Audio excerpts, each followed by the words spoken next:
Yeah. So that looks promising.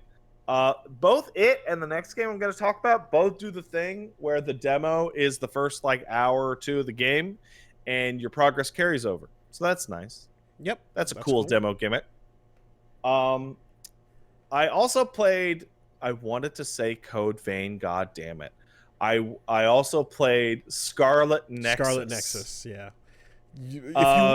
If you did say Code Vein, I would have thought you meant Scarlet Nexus. All right. So you could have just said it and it would have worked. The conversation would have been weird because we would have went on about just Scarlet Nexus, but I would have been like, that part was, yeah. There's obviously a developer change here, and it's slightly different in its mechanics and whatnot. But the fastest way I can explain Scarlet Nexus to you or anyone else is, what if Astral Chain was red? Woolie left. Woolie went away. Astral Chain. Yeah, what if Astral Chain was red?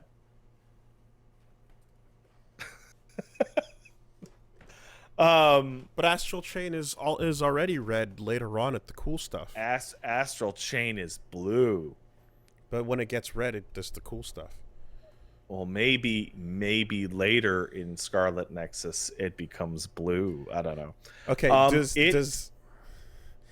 does it continue? Because it seems like the trailers continue the legacy of crazy, like, dark fantasy and like over the top bodies and armors and animations and things, and then the most isekai protagonist ass anime faces stuck on those bodies. Okay, so let's get it out of the way. Scarlet Nexus is anime as fuck. It is anime. Do you know how anime it is, Woolie? Mm-hmm. There's an anime airing right now. Well, yeah. Scarlet Nexus. Okay. And there's a quest in the game that requires passwords hidden in the background of the anime to access. Okay? You meet, hey, look, it's the girl. Impact. It's the girl with the fire powers. Her name is Hanabi. Mm-hmm. Do you get it? It means fireworks. Firework. Okay, it's anime. As for the anime, visually it's stellar. It's styling. It runs great. It runs well. It plays well. Like, it feels good to jump. It feels good to slash. It feels good to attack. Its presentation is a really bizarre mix of action levels, which feel like, I don't know what I'd call them, like a melee version of PsyOps: The Mindgate Conspiracy, if that makes any sense. Whoa. Where it's like, okay. Yeah, okay. Where basically you have your melee attacks, which are wide or targeted, and then you have your right trigger, which is pick up an item and throw it. And you combo in between throwing the cars and bicycles in your area and comboing, and it wants you to combo and hold the right trigger to pick up an item and throw it, and then use the throw animation to cancel out into melee buttons.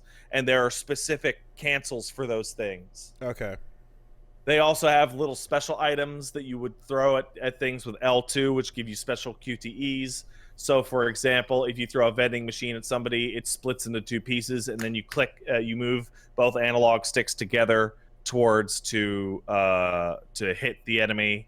Or if you have like a beam that you want to spin, you spin the stick, that kind of thing. So what exactly is the power? Your character's power is called psychokinesis, but it's basically telekinesis. It's just high-end telekinesis. And every other anime character that you happen to hang out with has a different kinesis. This one has electrokinesis. This one has pyrokinesis. This Okay. one has telepathy, etc. Your party will determine whether or not you can add those. So you start with Hanabi, who's got fire powers. You hit R1 and circle, and a little cutscene will play, and then you have fire attacks, and your combo will change slightly. And you use that to. So here's a situation. You will combo an enemy square, square, square, and during that you'll hold R2 to throw an oil barrel at them, which will then douse them in fuel. At which point, during that animation, you will hold R1 and hit circle to cause your attacks to become fire-based. And then before the throw animation finishes, you hit square to dash out of your telekinetic throw into them with fire attacks so that they catch on fire. Did you have to pan over to an oil barrel and look at it and pick it up and you then hit look right back? trigger and something is gonna fly towards them. Okay. This is a no look. It grabs fucking something around you. Because what you're describing is also very Force Unleashed, rather. But you had to grab and look at the thing you wanted to force fuck around with, you know? I'll tell you what it feels like. It feels like anime Control. Okay. Yep. That's a much closer example. Okay. That was also like I was thinking about like some of the powers in that. Yeah, all right. There's a skill tree, and the skill tree, originally I was like, wow, this is kind of limited in terms of movement and stuff.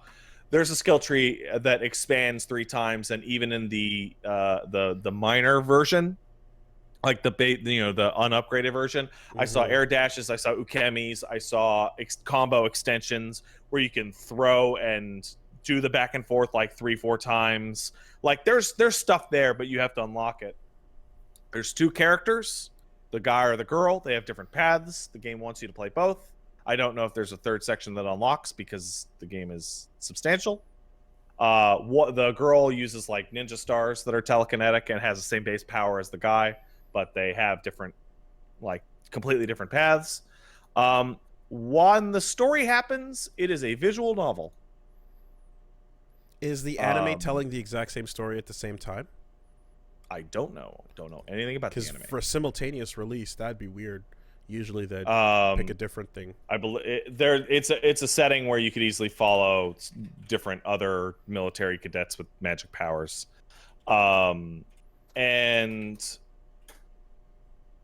yeah, they do a really interesting thing where the Bayonetta style cutscene where it's like a screenshot and a pan. Nothing's moving. Yeah. They do a really good job because the screenshot and the pan, like the actual camera angle on the like plane of glass that the screenshot lives in, is panning.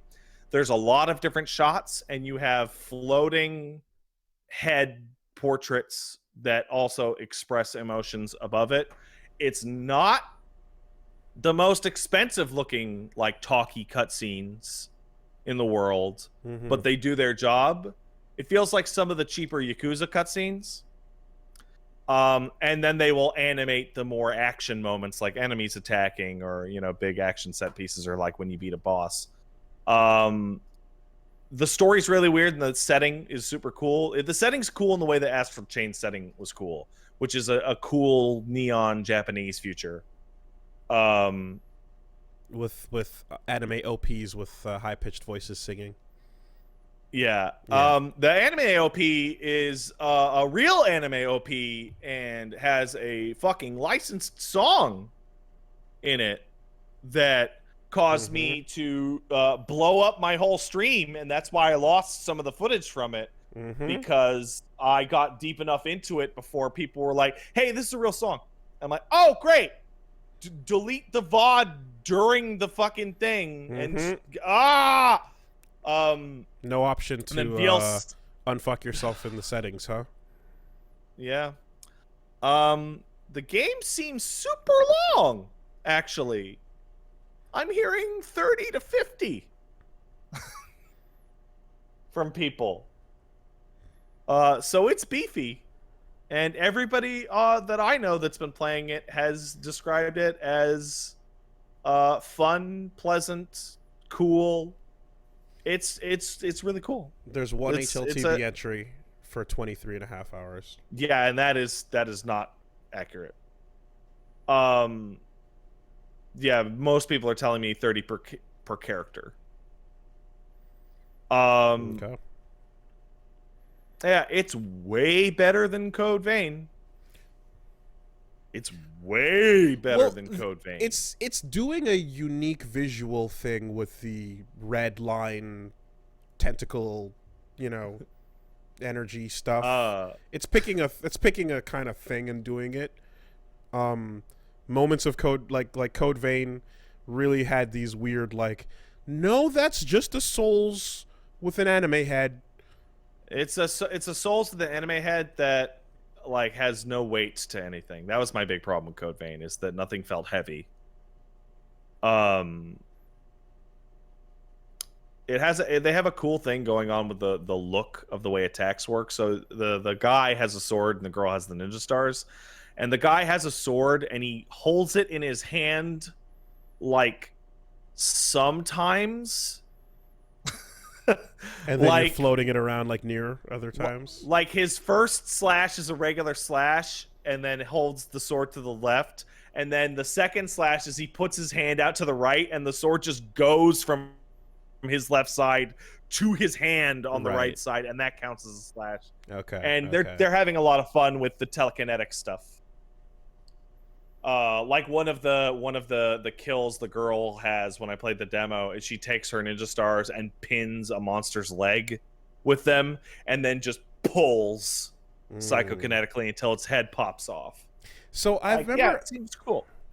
So the thing that and this is an old head talking here, obviously, but I remember back in the day I used to have big discussions with my friends about anime art styles and what's affordable, how much you have to simplify when you decide to go with a season of a show, and what's extreme and what's not. And I think that knowing that you have to make concessions to art styles for TV and things like that, you see a lot of designs get simpler in their shading, simpler in their overall variety of shapes and sizes of characters and things like that.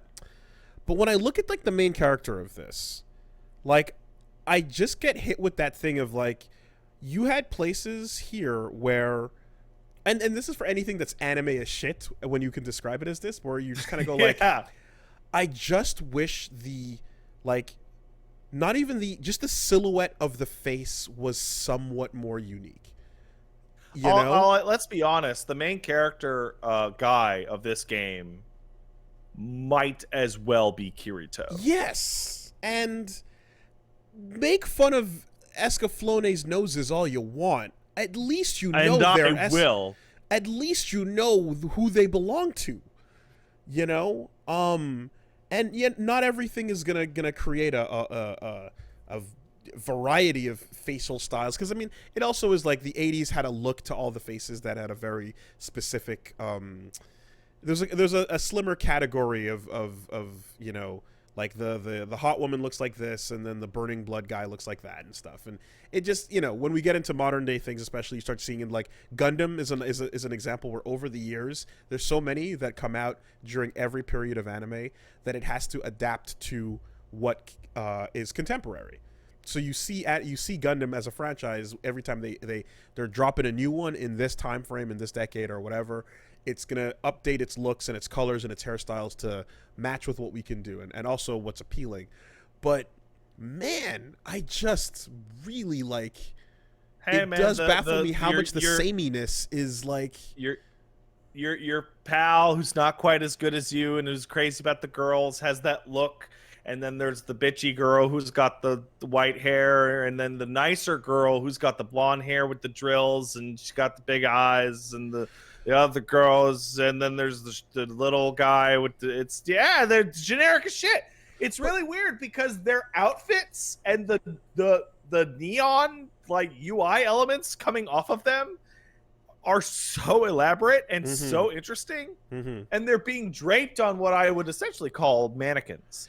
But I'm holding the magnifying glass up to just facial features even.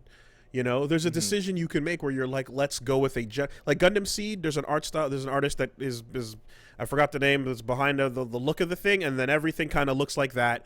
And Scried kind of looks like it as well because that's the style. But you just kind of hope to see like, yeah, just some level of more. Like you didn't. You didn't grab really a folder and because... slap it together. You know, because I mean, I saw. Okay, so sorry, I'm just reminded quickly that Penny Arcade in later years, Gabe basically had a reference of like multiple faces, angles, jaws, head shapes. Yeah, slap them together, and he'd put them together and create characters with that, and then like have them from different angles, and then that would help do the daily comic, so to speak. And that's all good because those are still his art, and he's making his own collection of pieces to put together for a Mr. Potato Head. But when it's all shared by the industry, when it's a Mr. Potato Head that's shared by the industry, I just get a little ting of like, God fucking damn it, like just put a little more in that. This is mainly gonna play to Woolie because I'm sending the images to him. But I sent you a screenshot of like a world shot and how complex the signage and world design is. Yeah. And then I sent you a screenshot of your best friend who's the loser of the group. And it's like the amount of detail that goes into the environment could be and a like painting. The weapon attacks could be Last of Us is like A+, and then the amount of like look, and it must just be a design thing. It must be what they chose. Then your buddy to do. is just an anime kid, you know, and you're like, yeah. I will say that the anime shader look that they're doing is incredible. It looks perfect. It looks great. But here's the other thing too, right? Like we were talking about Danganronpa the other day, and Danganronpa is anime as shit to the extremes, like up to 13. But not everyone unique. Is drawn the same way. They have unique faces, bodies, and shapes, and you're completely right. And they happen to look unappealing. Well, whatever, but they are and ugly. Sure. Anyways, and it looks like a bad art that is made to make you go sad in your brain. No, they don't. But you know, they do go through the effort of like. They look different. The characters look different from each other, you know. They you give them that credit. So you can do both. You can be pure anime while also not reaching into the potato head bag and using exactly those faces and noses and general shapes. But then again, it's like if you're going for a protagonist, then it has to be the everyman. So, you know, yeah. Damn, Spike Spiegel has a good face. You know? Yeah, long, I like Spike. He's got thin eyes, he's got a weird fro thing that like kind of looks like it has volume, but it curls. If you run your hands through it, you're like, I think I know how that would feel, but I'm not sure. You know? Yeah. You know what anime style drives me absolutely fucking insane? And the Persona anime was guilty of it. Regular ass anime face, but the shading is that the chin up is a pink gradient. Do you know what I'm talking about? When it's like not anime shaded, but the line art is anime style. No, like their face starts pink at the chin and becomes less pink as it goes up the face. I don't know what you mean. Let me find it. Persona 4, and I will find a screenshot of this. P4 anime? Somewhere. Is there any? Is that? Yeah. I'll never find it now. Now that I said it, I'll never be able to find it. Any other shows that use that? No, just that one. Okay, yeah, I'm seeing it now. I see a picture of Chie like that. Yeah, I see it. That's unusual. Yeah, that is not a. There's a no. It's not going to really work for visually here, but there's a. Yeah. I just googled P4 anime, and then like you scroll down a little bit, and then you can see like screenshots of like, yeah, their mouths are tanned, but their eyes are not. Yeah, okay. The first group shot when you Yeah, go to people they all have anime, it. They all have it. Yeah, I've never. every single character in that shot has it. It drives me fucking crazy. I don't know this style. This is not a thing I've seen anywhere else. I'm not familiar with this. It's also missing from other screenshots of this thing. I literally don't know what to call it. You can see it the most on Kanji's face. Weird. It's like, yeah, it's like Drives me nuts. everyone got tanned with shades on. It really feels like they want to add like a detail but not actually add a detail. So just put a gradient shade on it that doesn't correspond to any kind of lighting. Everyone's got a weird Homer mouth. Like it's Yeah, I'm I'm an art genius, by the way. That's how I can notice these things. So yeah, Scarlet Nexus is good game, cool game, very anime. I like it.